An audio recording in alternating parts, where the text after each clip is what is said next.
Hey gengs, balik lagi di channel Kato Muji. Mana nih suaranya tim Emama Able? Mending angkat jemurannya sekarang, matiin kompor dan rapatkan barisan. Karena isu yang kita bahas kali ini adalah masalah klasik yang paling bikin darah tinggi, perselingkuhan paksu.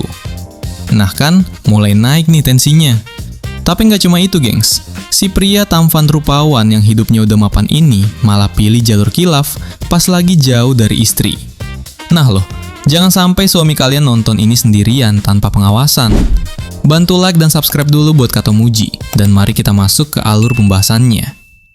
Cinta satu malam bikin ngap-ngapan. I was the best, the smart one, the one who played to... Awal film, kita akan diperkenalkan oleh sebuah karakter utama di film ini yang bernama Derek. Derek mengendarai sebuah mobil sport Lamborghini yang dipinjam dari Nimin. Entah kemana tujuan dari Derek, mari kita saksikan saja. Ternyata Derek menuju sebuah kediaman mewah miliknya sendiri. Di kediamannya itu, Derek sudah ditunggu oleh sahabat sekaligus rekan bisnisnya yang bernama Raffe berserta istri Raffe yang bernama Michele. Dalam acara malam itu, Raffe menegur Derek sebab Derek masih asyik membalas pesan dari kliennya lewat iPhone 17 Pro Max 1TB milik Derek. Raffe memberitahukan Derek sekarang waktunya hiburan dan sebaiknya ia bersantai dari kegiatan pekerjaannya. Tidak lama mereka didatangi oleh istri Derek yang bernama Tracy. Hari itu ternyata dua keluarga ini sedang merayakan kesuksesan bisnis mereka, yang membuat Derek dan Raffe menjadi orang kaya. Di keesokan paginya, Derek merapikan pakaian miliknya dan memasukkan ke dalam sebuah koper. Tracy yang baru selesai berenang juga bersiap-siap untuk pergi. Derek mencoba memulai obrolan dengan Tracy terkait hubungan mereka berdua yang akhir-akhir ini menjadi dingin. Derek meminta Tracy untuk membatalkan saja kunjungan bertemu dengan kliennya Tracy. Tracy bekerja dengan sebuah agen properti yang menjual rumah. Tracy terlihat tidak menginginkan hal itu, sebab Tracy berkata ia ingin bekerja. Derek hanya ingin saat ini mereka menghabiskan waktu berdua saja setelah sukses dalam bidang finansialnya. Namun Tracy mulai mengungkit permasalahan ini timbul, dikarenakan dulu Derek yang terlalu sibuk dalam membangun bisnisnya itu. Derek berkata ia akan membatalkan penerbangannya ke Las Vegas untuk acara bersama teman-temannya. Tracy menolak dan tetap menyuruh Derek untuk terbang ke Las Vegas agar bisa menghabiskan waktu bersama teman-teman Derek. Say, no, own career, not yours. Spend time with my wife. Vegas with your buddies. I don't care. Singkat cerita, sampailah Derek di sebuah tempat hiburan di Las Vegas. Di sana, Derek ditemani oleh Raffe. Saat itu, Derek mulai curhat kepada Raffe permasalahan rumah tangganya bersama dengan Tracy. Derek juga berpikir mungkin saja Tracy memiliki pria lain di luar sana yang membuat Tracy tidak tertarik lagi dengan Derek. Namun kata Raffe, apakah Derek punya bukti tentang hal itu? Derek mengakui kalau ia tidak mempunyai bukti apa-apa perihal hal yang ia tuduhkan kepada Tracy tersebut. Raffe menjawab itu adalah masa jenuh setelah 7 tahun lama menjalani pernikahan. Kemudian Raffe mengambil cincin nikah milik Derek. Kemudian berkata jika malam ini adalah pesta bujangan, dan cobalah untuk mencari hiburan saat ini. Derek tidak setuju dengan hal itu, sebab menurut Derek, hal itu merupakan sesuatu yang salah. Tapi Raffe tetap mendesak Derek agar Derek setidaknya rileks dan tidak membawa beban pikiran di kala waktu chill dilakukan. Selesai ngobrol ngawur ngidup dengan Raffe, Derek menuju meja barista untuk meminta segelas kopi bening. Di meja yang sama, ia melihat seorang mama muda. Asik nggak tuh mama muda? Mama muda ini bernama Valerie Val Quinlan Esperado Blaster d'Española, yang biasa dipanggil Val. Terlihat seorang pria mencoba mendekati Val saat itu, namun dengan tegas, Val menolak kehadiran si pria tersebut. Derek hanya tersenyum melihat hal tersebut. Val mulai membuka percakapan dengan Derek dengan perkataan, "Di Vegas, semua orang harus berhati-hati." Terlihat kegugupan dari Derek dalam setiap jawabannya. Val bertanya tentang apa yang dilakukan oleh Derek di Vegas. Derek menjawab jika ia sedang membuat sebuah pesta bujangan dengan teman-temannya. Val juga bertanya apakah Derek sudah menikah. Derek menjawab jika ia sudah menikah. Tapi entah musik terlalu keras membuat Val tidak mendengar jawaban dari Derek itu. Val dan Derek mulai berbincang ringan dan saling berkenalan. Namun di saat itu, Derek memperkenalkan namanya sebagai Darren. Seseorang menyenggol Derek membuat pakaian dari Val basah. Derek meminta maaf tapi ragu untuk membersihkannya sendiri. Tampaknya Val menggoda Derek, meminta Derek untuk membersihkannya sendiri. Dilanjutkan Val mengajak Derek untuk berdansa, serta dilanjutkan dengan, "Ah, sudahlah, tak usah dijelaskan. Kalian akan tahu." Di pagi harinya, Derek terbangun dan langsung merapikan dirinya, serta menanyakan kepada Val di mana iPhone 17 Pro Max miliknya. Val menjawab kalau iPhone milik Derek disimpan dalam berangkasnya, sebab takut Derek kabur. Derek mencoba memintanya dengan alasan ia akan tertinggal pesawat jika tidak segera pulang. Val bertanya di mana tempat tinggal Derek. Derek memberikan jawaban jika ia tinggal di daerah Seattle. Val akan membuka berangkas jika Derek mau ichikuhui satu kali lagi. Mau tak mau, suka emang suka. Derek pun kembali login. Setelah usai ritual keramat itu, Derek membuka berangkas mengambil iPhone-nya dan berpamitan kepada Val untuk segera pulang.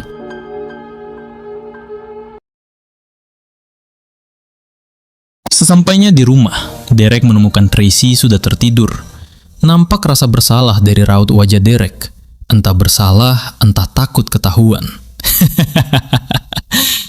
Esok harinya datang seorang pria bernama Tyrin di kantor milik Derek tersebut. Resepsionis berkata kalau Derek sedang meeting. Namun kata Tyrin tidak apa-apa, sebab ia adalah sepupu dari Derek. Derek tampak sedang bertemu dengan beberapa kliennya terkait manajemen dari olahraga basket. Sepertinya klien dari Derek yang bernama Lance ini setuju untuk kontrak besar kerjasama. Setelah itu, Derek menghampiri Tyrin. Sepertinya hubungan antara Derek dan Tyrin ini sangat dekat, seperti saudara kandung sendiri. Maksud kedatangan dari Tyrin adalah untuk meminta uang jajan kepada Derek. Dengan senang hati, Derek memberikan sejumlah uang kepada Tyrin. Nanti kalian akan tahu kenapa mereka sangat dekat. Derek juga berpesan agar ia lebih sering mengunjungi ibunya Derek.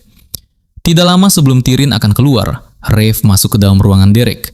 Walaupun mencoba memasang wajah bersahabat dengan Tyrin, namun nampaknya Tyrin tidak ingin begitu akrab dengan Rev dan memutuskan untuk pergi. Rev datang ke ruangan Derek ini untuk satu tujuan. Selain menegur Derek yang terlalu memanjakan Tyrin, Rev juga menyarankan Derek untuk menjual agensinya kepada sebuah perusahaan bernama WME. Rev juga berkata kalau saat ini mereka sudah sangat banyak klien dan investor lainnya, beserta para atlet. Menurut Rev, Derek yang baru saja sepakat kontrak dengan Lance akan membuatnya lebih untung. Namun Derek tidak setuju dengan hal itu. Ia tidak akan menjual perusahaannya kepada siapapun. Sebab perusahaan ini Derek dan Rev bangun dari nol. Ia akan tetap mengembangkan bisnisnya lebih sukses lagi. Setelah Rev pergi, Derek memandangi foto dari Tracy di mejanya. Kemudian Derek memutuskan untuk membuat sebuah hidangan makan malam untuk dia dan Tracy.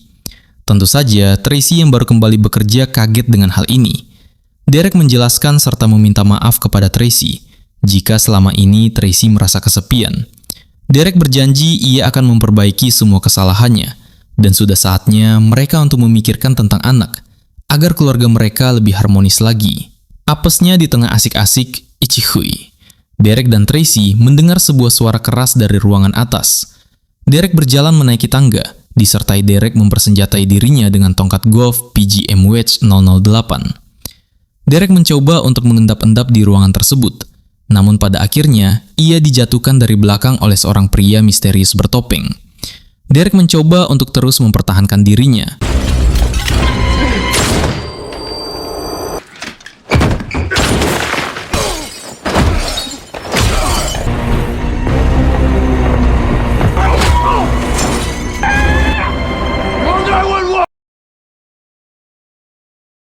Setelah kejadian itu, pihak kepolisian langsung garcep datang ke lokasi.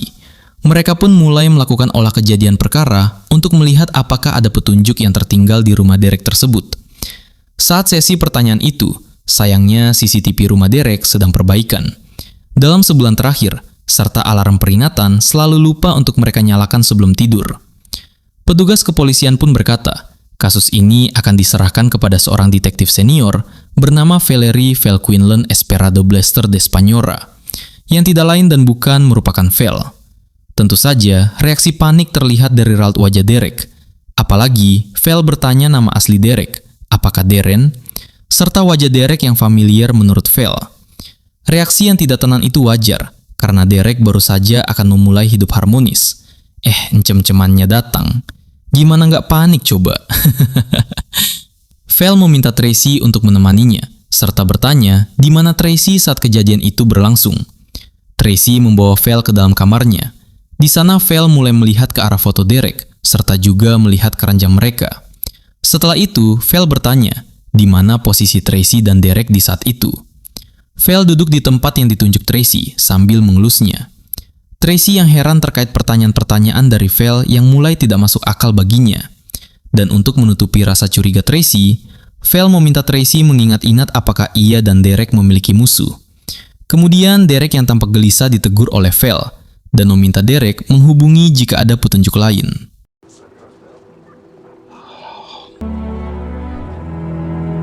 Di sebuah rumah mewah lainnya, kita diperkenalkan dengan seorang pria bernama Carter. Carter sendiri merupakan seorang wali kota. Hari itu, Carter tampak akan pergi dengan anaknya bernama Harley dan istrinya. Terlihat di pojokan, Val mendatangi kediaman dari Carter ini. Ternyata Carter merupakan mantan suami Val sekaligus ibu kandung dari Harley. Mereka berpisah disebabkan oleh sifat buruk dari Val dulunya. Val juga dikenal oleh Carter suka kurang waras saat pulang kerja. Dan malam itu, Val tertidur dan senjata Val dimainkan oleh Harley yang membuat hal fatal terjadi. Makanya hak asuh Harley jatuh kepada Carter saat ini. Maksud dari Val mendatangi Carter hanya untuk bertemu dengan putrinya itu. Namun menurut peradilan, Val tidak ada hak untuk melakukan hal tersebut.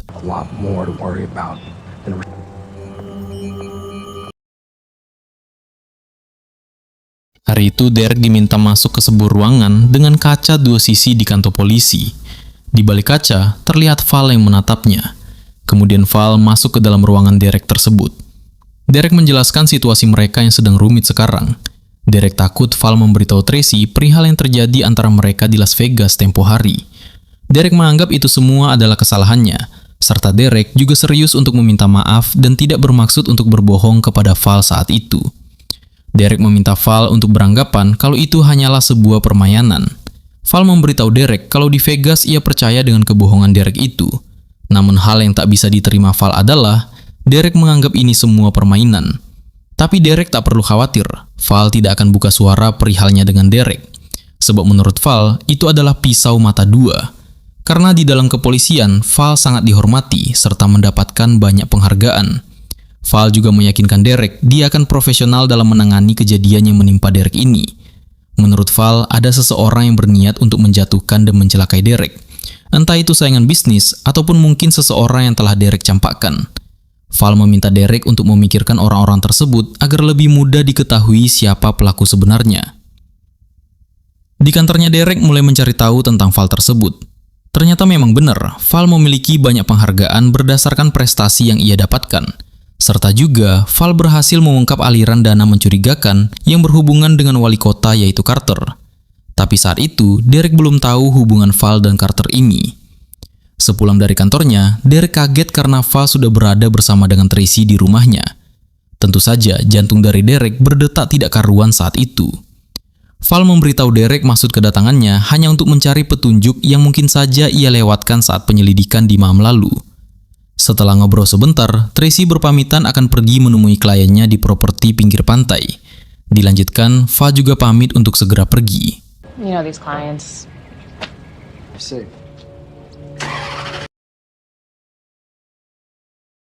Adegan film kembali di kantor Derek, di mana saat itu Derek sedang berbincang dengan Raffe perihal kemalangan yang menimpanya. Raffe berasumsi mungkin saja pelakunya adalah Tyrion dengan menyuruh teman-teman berandalan dari Tyrion. Namun menurut Derek itu tidak mungkin. Raffe juga bertanya bagaimana kelanjutan dari Val dengan Derek. Tentu saja jawaban dari Derek kalau sekarang ia sangat kacau sekali. Sementara Val saat itu mendapatkan laporan kalau informasi terbaru menyebutkan orang misterius yang masuk ke dalam kediaman dari Derek ini merupakan orang yang memiliki akses masuk ke dalam rumah Derek. Sebab tidak adanya tanda-tanda masuk paksa ke dalam rumah Derek saat malam hari kejadian tersebut.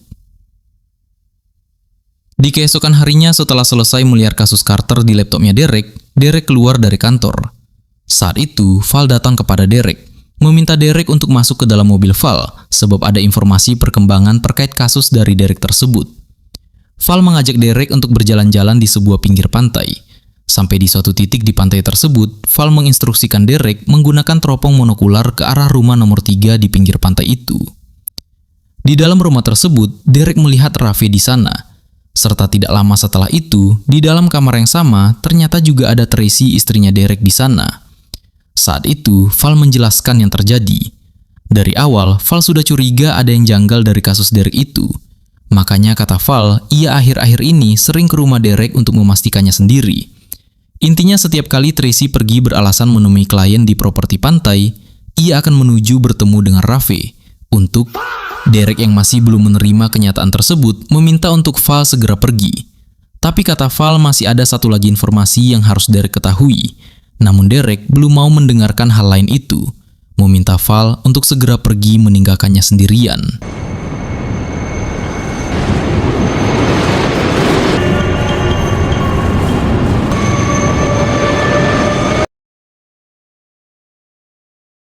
Selesai bertemu dengan Derek, Val kembali mendatangi kediaman Carter.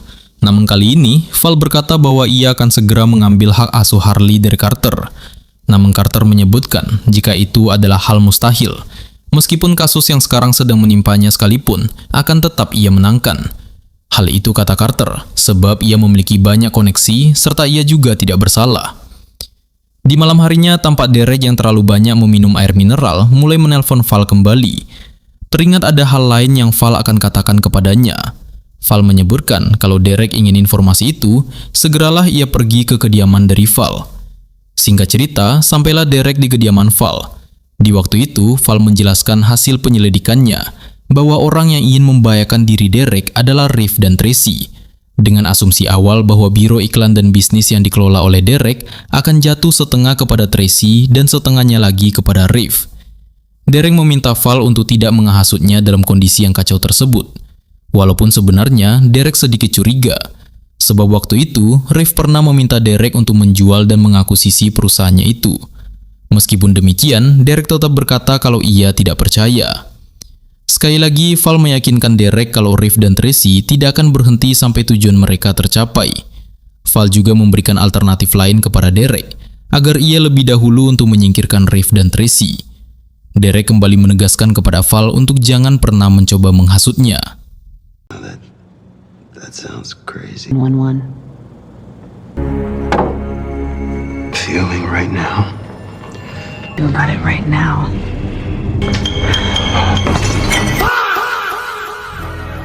Pagi harinya, Derek masih setengah sadar. Ada yang mengetuk pintu rumah Derek.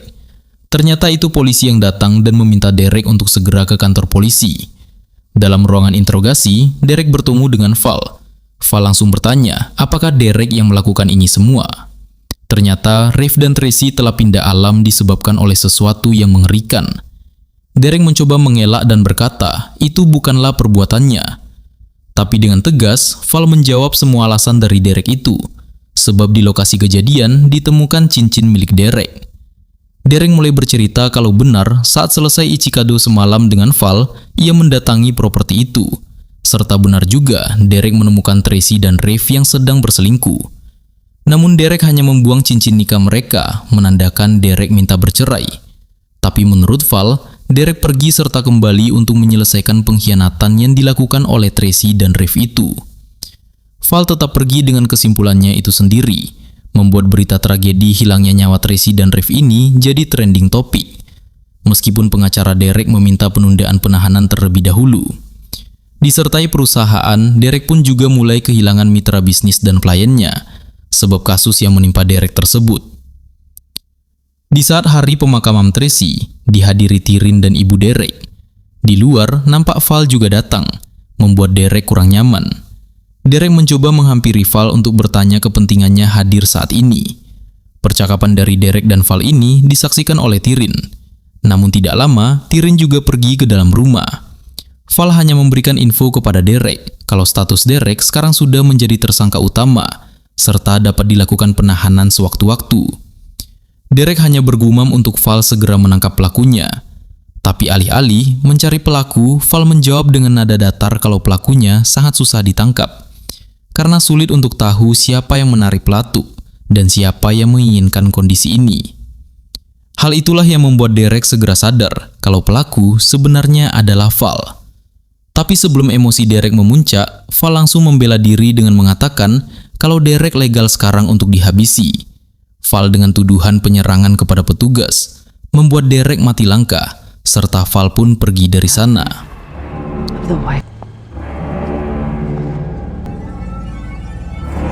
Di dalam rumahnya, Derek dihampiri oleh Tyrion, menyebutkan kondisi ibunya Derek yang tidak baik setelah berita itu tersebar. Karena si ibu tidak berani keluar rumah, disebabkan tetangga mereka menghujat si ibu dengan menuduh Derek sebagai pembunuh. Derek menghampiri ibunya. Ibu Derek yakin kalau ini bukanlah perbuatan dari anaknya, sebab ia tahu betul siapa Derek. Ibu Derek berpesan kalau Derek harus bangkit, sebab kata si ibu, hal penting yang laki-laki miliki adalah nama. Oleh sebab itu, Derek harus segera membersihkan namanya tersebut. Setelah si ibu pergi, Derek mulai bercerita kepada Tyrion perihal yang terjadi. Tentu saja, Tyrion sangat kesal mendengarnya, kalau ternyata Derek sedang dijebak oleh Val. Derek meminta Tyrion untuk tidak ikut terlibat, sebab Tyrion baru saja keluar dari penjara. Tapi kata Tyrion, ia tidak akan menjanjikan hal tersebut. On this, please. Can't tell me no. Look at you. You to go back to prison. I gotta know. I gotta play this smarter. You gonna leave this woman alone. It's Can't promise you that.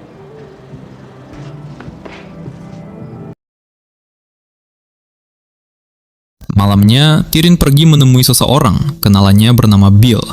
Bill ingin tahu kenapa Tyrion memintanya mencari senjata, tapi Tyrion berkata ini adalah bisnisnya. Namun Bill menolak hal itu disebabkan mereka berdua adalah bersaudara. Tyrion menjelaskan situasi yang menimpa Derek, membuat Bill juga ikutan emosi, sebab Bill juga sangat membenci polisi yang bermain kotor. Bill dan Tyrion pun pergi ke suatu tempat. Adegan berpindah Val pulang ke rumahnya. Nampak Val curiga ada yang memasuki kediamannya itu. Ternyata benar saja. Di sana sudah ada Bill dan Tyrion. Bill yang sudah memojokkan Val lalu membawanya kepada Tyrion. Val bertanya apakah mereka disuruh oleh Derek. Tapi Tyrion berkata kalau Derek bahkan tidak tahu kejadian ini. Tyrion menginterogasi apa niat asli Val sampai menjebak Derek. Namun Val mulai melakukan sebuah trik kecil dengan berpura-pura sakit dan mengibah. Meminta Bill mengantarkannya ke kamar mandi. Sampai di kamar mandi. Man, hurry up and bring her ass back. Bump. oh shit. Di malam yang sama, Derek ditelepon dari ponsel Tyrion, namun yang mengangkat adalah Val. Val meminta Derek untuk besok pergi ke properti Tracy di pinggir pantai. Esok harinya, Derek menggunakan motor Ducati merah yang Mimin pinjamkan untuk pergi ke tempat Val. Sampainya di sana, Derek bertanya di mana Tyrion. Val menjawab kalau Tyrion telah tiada, membuat Derek langsung menyerang Val dan mengambil senjata di kantong Val. Namun saat Derek menembakkan senjata itu, ternyata senjatanya kosong, membuat Val kembali melakukan perlawan balik. Saat itu Val berkata senjata yang dipegang oleh Derek adalah senjata yang dipakai untuk membuat Tracy dan Ruff pindah alam. Dan sekarang senjata itu sudah ada sidik jari dari Derek, membuat posisi Derek benar-benar sudah terdesak di mata hukum. Namun Val memberikan pilihan lain kepada Derek untuk keluar dari kasusnya ini, dengan melimpahkan semua kejahatan itu kepada Tyrion, dengan alasan Tyrion mengetahui Tracy selingkuh, kemudian memberikan pelajaran kepada Tracy dan Ruff. Lalu dikarenakan Val yang sudah dekat dengan penyelesaian kasus ini, membuat posisi Tyrion terancam, makanya menyerang Val tadi malam. Namun Val membela diri, membuat Tyrion pindah alam. Tentu saja pendapat dari Val itu tidak bisa diterima oleh Derek. Saat inilah kita akan tahu jasa dari Tyrion yang dahulunya pasang badan untuk menyelamatkan nama Derek saat mereka dulu melakukan sebuah kejahatan kecil yang membuat Tyrion masuk penjara menggantikan Derek. Sampai akhirnya Derek berhasil meraih cita-citanya menjadi atlet basket, sampai akhirnya mendirikan perusahaan. Makanya Derek tidak akan mengkhianati Tyrion. Tapi kata Val, ia bisa bantu Derek kalau Derek juga bisa membantunya. Derek harus membuat Carter pindah alam esok hari, serta Val memberikan detailnya tentang kebiasaan dari Carter yang pergi lari pagi, dan jalur mana yang Carter akan lewati, disebabkan Val ingin hak asuh anaknya. Val meminta Derek membuat pilihan, bekerja sama, atau mendekam di penjara. Subuh harinya, Derek datang ke tempat biasa Carter lari pagi. Kemudian di terowong yang diberitahukan oleh Val, Derek menyapa Carter dengan maksud memintanya bekerja sama. Derek berkata kalau Val telah membuat istrinya tiada. Sekarang Val meminta Derek memindah alamkan Carter. Tapi belum selesai, Derek memberikan penjelasan kepada Carter bahwa Derek punya rencana untuk membalas perbuatan dari Val ini. Si Carter yang budak ini malah bertingkah, yang membuat kecelakaan tanpa disengaja pun terjadi. Lagian orang belum selesai ngomong, langsung bertingkah aja. Gedek, sumpah Mimin pengen cepet-cepet kelar aja gitu pas ini.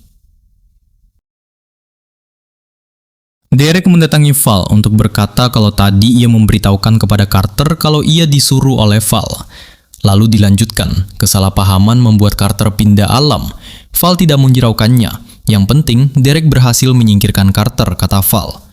Val berkata, sekarang Derek bisa pergi dan membuang barang bukti yang bisa membuat Derek terjerat kasus hilang nyawa Tracy. Namun sebelum itu, Derek mengeluarkan unek-uneknya kepada Val. Dari menyebutkan Val ini psikopat yang bertanggung jawab atas keempat nyawa orang, Tracy, Rafe, Tyrion, dan Bill. Namun Val menjawab kalau itu semua dibutuhkan untuk tujuannya mengambil hak asuh anaknya. Akhirnya Derek sadar, kejadian di Las Vegas itu bukanlah kebetulan, namun Val yang memang sedang mencari pria rapuh untuk dijebak masuk ke dalam permainan berbahaya ini. Derek mengambil senjata barang bukti itu dan akan segera meninggalkan tempat Val. Meskipun Derek sadar Val tidak akan membiarkannya selamat, dan benar saja Val langsung menyerang Derek dari belakang. Tapi Derek yang sudah menyiapkan dirinya mampu merobohkan Val. Derek menghampiri Val, menjauhkan senjatanya dari Val, dan melanjutkan menurunin rumah Val lewat lift di rumahnya Val itu. Namun ternyata Val masih hidup dan melakukan perlawanan. Untungnya Derek masih bisa bertahan dan mengalahkan Val. Di akhir pertarungan itu, Val bertanya kenapa Derek tertawa. Ternyata semua percakapan ia dan Val dari tadi telah direkam oleh Derek untuk dijadikan barang bukti. Di akhir film ini, Derek berkendara dengan Lamborghini sama dengan di awal film, serta semua tuntutan dari Derek telah dicabut. Derek terbebas dari semua tuduhan yang menimpanya. Serta di akhir film, gengs, kalian akan mendengar kata-kata ikonik, yaitu, jika kalian ingin berselingkuh dari pasangan, janganlah berselingkuh dengan polisi. Kelas King, film pun tamat. Cheat on your wife, make sure it's not a cop. Gimana, gengs? Plotnya bener-bener bikin jantung mau copot kan? Sebelum kita bubar, mari kita bedah dikit fakta di balik layar film Fatal yang rilis tahun 2020 ini. Film ini diproduksi dengan biaya sekitar $20 juta. Sayangnya karena rilis di masa pandemi, pendapatan box office-nya cuma mentok di angka $7 juta aja. Secara angka emang rugi, dan para kritikus di Rotten Tomatoes cuma ngasih skor 48%. Tapi penonton umum justru suka banget dengan ngasih skor 89%. Opini pribadi Mimin. Kenapa film ini tetap wajib kalian tonton meskipun rating kritikusnya merah? Jawabannya cuma satu. Hilary Swank. Akting dia sebagai polwan psikopat di sini bener-bener intimidatif. Meskipun premisnya kerasa kayak film thriller klasik tahun 90-an, tensi yang dibangun dari awal sampai akhir nggak ngasih napas buat kita santai. Nah, biar kalian nggak cuma dapat ceritanya doang, Mimin mau kasih sedikit edukasi tentang betapa hebatnya main mata dan mimik wajah di film ini. Coba kalian perhatiin beberapa detail ini. Predatory look. Di adegan ini, lihat mimik wajah Val pas interogasi Derek. Meskipun dia sebagai polisi saat itu, tatapannya bukan tatapan petugas yang mau nolong, tapi tatapan pemangsa yang lagi ngunci buruannya. Dingin banget, Bri. The ego Bruce respond. Val saat Derek bilang hanya permainan Las Vegas. Lihat perubahan drastis di segmen ini. Begitu Derek bilang kejadian di Las Vegas itu cuma permainan, wajah Val langsung berubah. Di sini kita bisa belajar tentang micro expression. Ada kilatan amarah dan harga diri yang terluka. Di titik inilah Val berubah dari pengganggu jadi ancaman mematikan. Vulnerability dan guilt. Di bagian ini, lihat posisi kepala Derek yang menunduk. Ini adalah bahasa tubuh universal buat rasa bersalah dan penyesalan yang mendalam. Dia nggak berani natap balik Val karena dia sadar dia udah ngerusak hidupnya sendiri. The lying eyes atau saccadic movements. Ini adalah salah satu ekspresi Derek yang Mimin suka. Perhatiin mata Derek yang gerak kiri kanan tapi nggak mau natap mata Rafe. Di dunia psikologi film, ini nunjukin cognitive load atau otak yang lagi kerja keras buat nyembunyiin sesuatu. Dia lagi panik tapi berusaha tetap terlihat tenang. Spatial avoidance di rumah saat Derek pulang. Adegan ini yang paling juara. Derek baru balik, ngeliat Val ada di rumahnya lagi asik ngobrol sama istrinya. Perhatiin matanya. Dia menyapa Val, tapi badannya condong dan matanya melirik ke arah Tracy di sebelah kiri. Ini nunjukin insting pelindung sekaligus ketakutan kalau dunia gelapnya bakal bocor ke dunia aslinya. Secara teknis, film ini mainin high contrast lighting buat bangun tensi. Kalian bakal sering lihat wajah Val yang setengah gelap, setengah terang. Ini simbol kalau dia punya dua kepribadian, polisi yang dihormati dan sosiopat yang haus kontrol. Jadi, buat kalian yang mau bikin film atau sekedar hobi nonton, perhatiin deh gimana arah mata aktor itu bisa cerita lebih banyak daripada dialognya sendiri. Beberapa pelajaran mahak nih yang kita dapetin dari film ini. Pertama, teknologi, the power of digital evidence. Di film ini, kita dapat pelajaran mahal soal teknologi keamanan. Ingat adegan Derek pakai alat perekam di akhir? Di dunia nyata, ini namanya digital voice recorder dengan fitur noise cancellation tingkat tinggi. Fun fact, meskipun di naskah kita bercanda soal iPhone 17, aslinya film ini nunjukin gimana smartphone bisa jadi bumerang. Satu pesan teks atau satu rekaman suara bisa ngeruntuhin karir dan hidup seseorang dalam sekejap. Ini yang namanya digital footprint. Jejak digital itu nyata, bre. Kedua, daya shooting, neo-noir aesthetic. Sutradara Deon Taylor sengaja pakai gaya neo-noir. Ciri khasnya, shadow play. Banyak adegan yang mukanya ketutupan bayangan. Ini bukan karena kru lightingnya lupa bawa lampu, tapi buat nyimbolin kalau setiap karakter punya sisi gelap. Wide versus tight shots. Pas di awal, banyak wide shot buat pamer kemewahan rumah Derek. Tapi begitu Val masuk ke hidupnya, kamera lebih sering close up dan tight, bikin penonton ngerasa sesek dan terjebak, sama kayak yang dirasain Derek. Nah, ada juga nih hal unik yang harus kalian ketahui nih. Pertama, Hilary Swank atau Val, si Ratu Oscar yang turun gunung. Banyak yang kaget Hilary Swank mau main film thriller kelas B kayak gini, padahal dia pemenang 2 piala Oscar.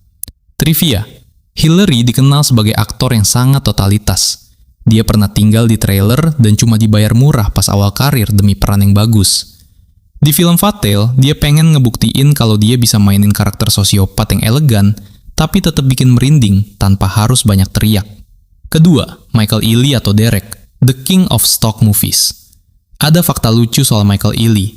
Dia ini spesialis film bertema stalking atau teror psikologis. Masalah karakter. Penonton sering bercanda kalau Michael Ealy itu terlalu ganteng buat sial. Sebelumnya dia main di film The Perfect Guy dan The Intruder, yang temanya mirip-mirip, hidupnya diganggu orang asing.